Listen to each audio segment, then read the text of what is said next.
네, 지금 안희정 전 지사가 모습을 드러냈습니다. 머리를 단정하게 자른 모습이고요. 정장을 입은 모습으로 출석을 했는데 과연 뭐라고 이야기를 할지 계속해서 들어보겠습니다. 오늘 법정에서 김건희 씨와 마주하게 되는 내가 무슨 심리가 되십니까?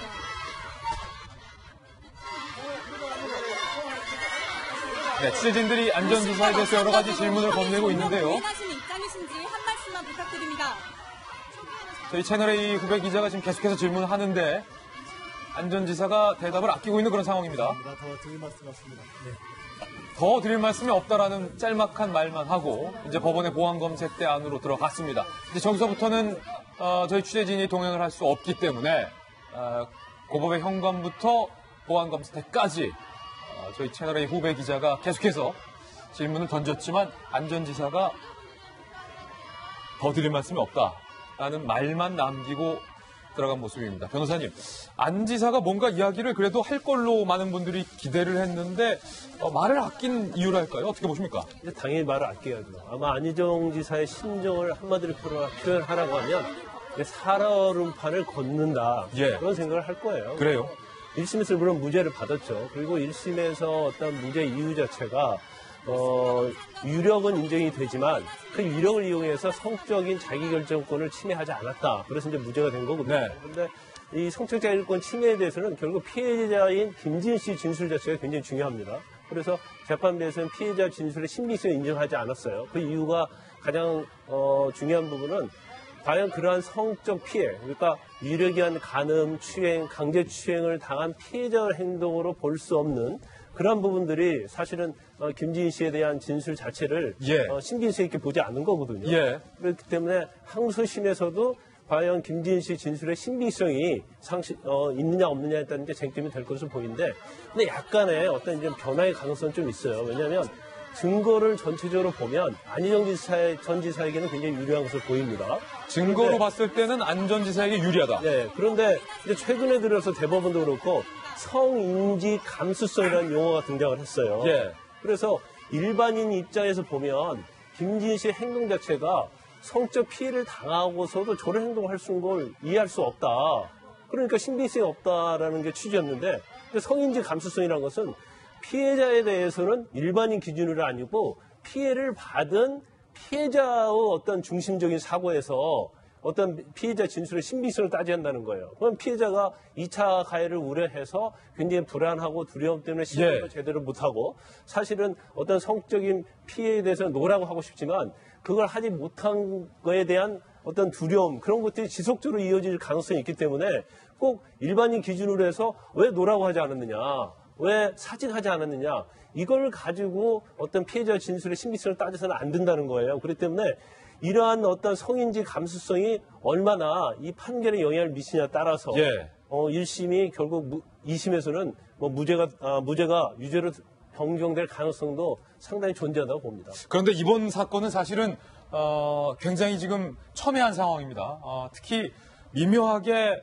여성계와 남성계에서의 의견도 엇갈리고 있고, 또 정치적으로도 안 전 지사를 어떻게 바라보느냐에 따라서도 입장이 좀 묘하게 엇갈리고 있는 부분. 그 상황 속에서 1심에서 무죄가 선고됐고, 법원도 아마 고민이 많을 것 같습니다. 2심에서 과연 어느 쪽의 목소리를 더 들어줄 것인가. 물론 법원은 증거와 법리대로 판단을 하겠지만 그런 간접적인 영향까지 고려할 수밖에 없는 그런 상황인데, 결국 관건은 허은하 소장님, 안 전 지사가 자신의 지위와 위력을 이용해서 성폭행을 했느냐, 아니면 정말로 두 사람이 연애하는 과정에서 자윤으로서 그냥 성관계에 합의해서 맺은 거냐, 이 부분을 지금 법원이 1심에서는 후자 쪽으로 지금 들은 건데, 앞서 저희 돌직구쇼에서 안 전 지사가 정치적으로 완전히 살아난 것 같다라고 분석을 해주셨는데, 오늘은 좀 보시기 어떻습니까? 그죠. 저희가 그때 분석했을 때 약간 셀럽의 모습으로 나타난 걸 보면서 제가 그런 예측을 했었었는데요. 오늘도 예상했던 대로 기본적으로 자신이 갖고 있는 매력을 충분히 드러내기 위한 노력은 하신 것 같습니다. 그래요? 기본적으로 정치인이나 연예인이나 유혹의 전략이라는 게 필요합니다. 유혹의 전략. 관심을 우선 집중시키는 게 가장 중요하고요. 그 관심이 집중이 됐을 때 매력적이어야 돼요. 그러면 그 사람의 말이 들리기 시작을 하거든요. 근데 충분히 매력적인 남자이기 때문에 뭐 여성이 뭐 사랑했을 수도 있을 것 같다라는 어떤 오해나 착각을 하게 어. 만드는 그런 이미지 전략을 좀 추구하지 않을까라는 생각을 했거든요. 예. 지금 뭐 기존에 오셨던 복장 그대로 또 이렇게 깔끔하게 입고 오셨고 머리도 이렇게 깔끔하게 깎고 오시고요. 그리고 등도 활짝 펴고 오셨어요. 등도 활짝 피고 그러네요. 더 어깨를 드러내고 가슴을 펼쳐서 자신감 있는 모습을 드러냅니다. 그리고 이제 계속적인 질문들이 올 때 저 기자에게 말할 때 있지 않습니까? 예. 지금까지는 한 번도 웃음을 보이지 않죠. 웃으면 안 되니까. 근데 이분의 습관상 누군가랑 얘기할 때는 웃는 습관이 있으신 것 같아요. 그래서 살짝 지나가는 모습 보시면 기자와 얘기할 땐 또 미소를 지으면서 합니다. 이게 이 안희정 지사의 강점이자 어점이 약점이 될 수도 있는 부분들이거든요. 예. 그러니까 남자로서 매력적일 수 있다라는 이미지 그 부분을 지속적으로 좀 그러네요. 보여주고 있는 그리고 아마도 그것을 더 강조하고자 하는 왜냐하면 그로 인해서 무죄가 판결이 됐기 때문에 예. 그런 전략을 계속 펼치지 않을까라는 생각은 듭니다. 예, 어떠한 전략을 갖고 오늘 나온 것 같아요. 네. 김 장관님. 네.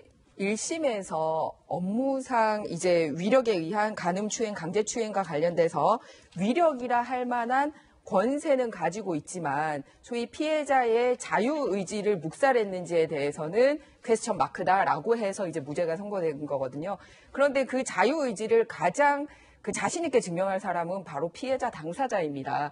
그래서 이제 성인지 감수성 얘기가 나오고 있는 게 바로 이 부분이고요. 그래서 이거는 안희정 지사가 무죄를 받느냐 아니냐를 넘어서서 우리 사회의 미투 운동이라든지 그리고 비동의 간음죄가 법정으로 이제 법률화 되느냐 안 되느냐 하고도 직결될 수 있는 부분입니다. 물론 단정적으로 지금은 말씀하실 수 없지만 네. 이 건에 관련돼서는 예, 왜냐하면 이 건이 어떻게 나느냐에 따라서 이제 그 가속도가 달라지는 거겠죠. 그렇기 때문에 사실은 이걸로 인해서 미투 운동 전반에 대한 영향을 주거나 비동의 간음죄가 국회 통과하는데 이렇게 나쁜 영향을 주는 이런 사회적인 것까지도 사실은 고려를 해야 되는데 법은 그런 거를 고려하지 않는다라는 게 이제 안타깝죠. 왜냐하면 재판관들은 도덕적인 판단을 하는 게 아니라 법적인 판단만 하고 있다라는 겁니다. 예. 하지만 자유의지에 대해서는 피해자 당사자가 가장 잘 말할 수 있다는 것과 그루밍 성범죄의 전형을 보여주고 있다라는 의사를 많은 분들이 지켜보고 있다라는 말씀을 재판부에 꼭 드리고 싶습니다. 예, 그러니까 이건 여성가족부 장관 출신으로 김정 장관님의 의견이시고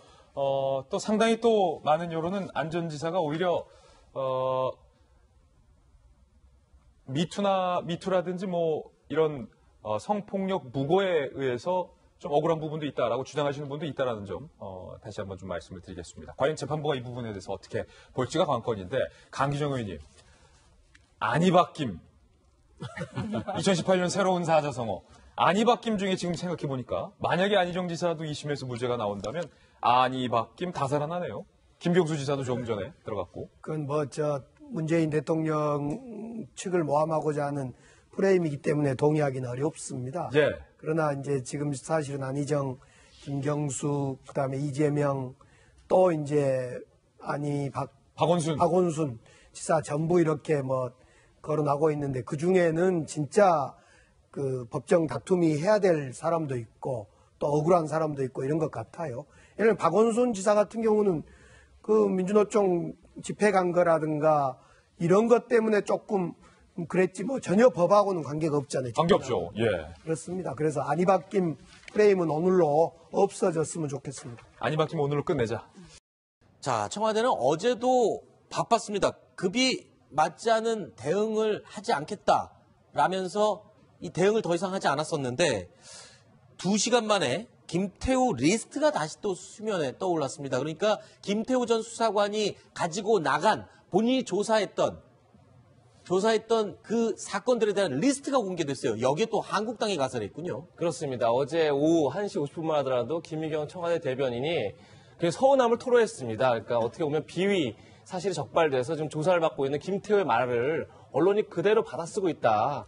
그래서 계속 그런 거에 서운함을 표시하면서 더 이상 이제 급에 맞지 하지 않겠다. 이 얘기는 지금 너무 그러니까 6급 어떻게 보면 수사관의 청와대 전체가 대응하는 모습이 결국 바람직하지 않다 이런 지적이 많다 보니까 그럼 이제는 더 이상 대응하지 않겠다 이렇게 얘기를 했는데 바로 한 2-3시간 후에 나경원 한국당 원내대표가 공개를 했는데 그게 바로 김태우 행정관이 지금까지 작성했던 각종 첩보 리스트를 공개한 겁니다. 104건을 공개했는데 그중에 한 11건 정도가 민간인 사찰로 볼 수 있는 그런 내용들이 담겼던 겁니다. 그러다 보니까 바로 청와대에서 이번에는 박형철 청와대 반부패 비서관 바로 김태우 행정관의 이제 직속 상관이죠. 네. 상관 직접 나와서 일일이 해명하는 그런 사태가 빚어졌습니다. 자유한국당은 오늘 조국 청와대 민정수석을 정면으로 겨냥했습니다.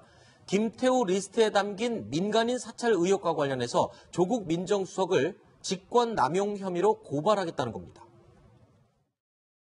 민간인 사찰은 직권 남용이고 조사를 정권 실세에 대한 비리 의혹을 묵살한 것은 직무유기이기 때문에 이 두 가지 부분에 대해서 오늘 검찰에 고발장을 접수한다는 것을 다시 한번 말씀드립니다.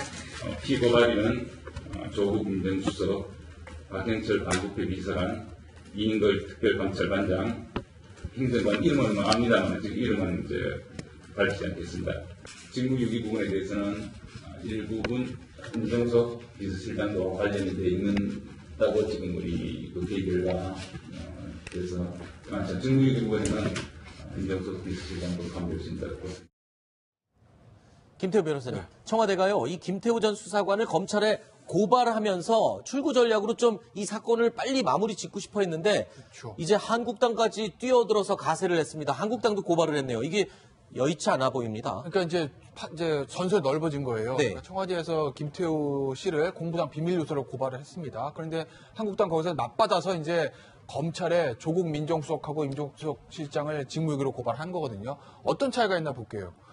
공무상 비밀 누설만 하면 쉽게 얘기하면 이게 비밀이냐 아니냐만 보면 됩니다. 네. 그렇죠? 그러니까 그 내용이 이제 청와대에서 어떻게 취급받는 이걸 보면 되는 건데 직권남용이나 직무유기를 수사하게 되면 그럼 어디까지 이제 수사를 하게 되냐면 저 김태우 수사관이 저거를 지금 민간인 동향을 조사한 것까지는 팩트 아니겠습니까? 네. 근데 문제는 그거를 청와대 윗선에 보고를 했는지 지시를 받았는지 아니면 이 김태우 수사관의 개인적 일탈이 이게 문제 아니겠어요? 네. 공무상 비밀요소 수사할 땐 그거 수사할 필요가 없거든요. 근데 한국당에 고발한 직권 남용 저걸 수사하게 되면 결국 이게 어디까지 보고돼서 어떤 지시를 받았냐 이게 이제 주요 수사의 대상이 되는 거기 때문에 네.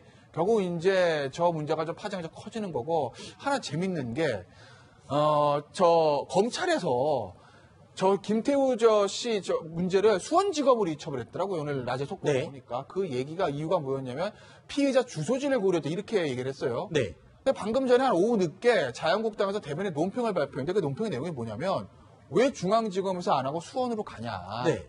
이 김태우 씨가 중앙지검 소속이기 때문에 제 식구 감싸기라는 이유를 들어가지고 그걸 안 하기 위해서 뭐 주소지 따라서 수원지검 간다고 했는데 네. 그러지 말고 그냥 지검에서 하라라는 이제 얘기를 하는 것이거든요. 네. 본인들은 중앙지검에다가 고발하겠다는 거예요. 네. 근데 이제 청와대 관할이 사실 이 종로 세 종로니까 그 관할은 또 중앙지검이거든요. 네. 그럼 결국 지금 어떻게 되냐면 공무상 비밀요소는 수원에서 해요. 근데 자유한국당에서 고발한 직권남용 이거는 중앙에서 합니다. 네. 비슷한 거를 양쪽에서 갈라지잖아요. 네. 그럼 어디 한 군데도 또 모여야 되거든요. 네. 그럼 결국 이제 저걸 제가 봤을 때는 중앙에서 할 수밖에 없을 거예요, 아마도. 그렇기 때문에 아마 중앙지검에서 저 김태우 수사관 거를 수원에 이첩한 것도 글쎄 뭐 어떤 의도가 있는지 모르겠지만 그걸 가지고도 지금 저 자유한국당과 이쪽이 기싸움을 하고 있는 거죠. 어디서 수사하냐를 가지고도. 네. 네. 통상적으로 이 정권과 관련된 수사는 서울중앙지검에서 하지 않으려고 하는 게 예전부터 있었던 일이에요. 아하. 이유는요, 기자실이 있거든요. 그렇군요. 네. 그러니까 이 출입 기자실이 있는 곳에서는 기자들이 수시로 왔다 갔다 하면서 사안에 관심을 갖습니다. 네. 그래서 어떻게든지 좀 피해보려고 하고 있습니다. 그런데 지금 김태현 변호사가 말씀하신 것처럼 직권남용으로 검찰에 고발을 하면서 판이 커졌어요. 도대체 어떤 내용의 리스트길래 이렇게 직권남용까지 고발이 나올 정도의 그런 심각한 문제입니까? 네, 우선 좀 104건이 지금 제목이 발표가 네. 됐는데요. 이것을 종류별로 좀 분류를 해보면 네. 우선 이명박 박근혜 정부 관련입니다. 최경환 전 기획재정부 장관의 비위 첩보를 네. 사례로 들 수 있겠고요. 두 번째로는 공공기관 관련입니다. 이것은 한국자산관리공사 비상임이사 홍준표 전 대표 전 대선 후보의 측근이 대선 자금 모금을 시도했다. 이런 제목이 달려 있습니다. 네네. 그리고 현 정부 인사 관련해서는 방통위 상임위원 차관급 인사와 김현미 국토부 장관과의 갈등설이 있고요. 네. 이 뒤부터가 굉장히 중요합니다.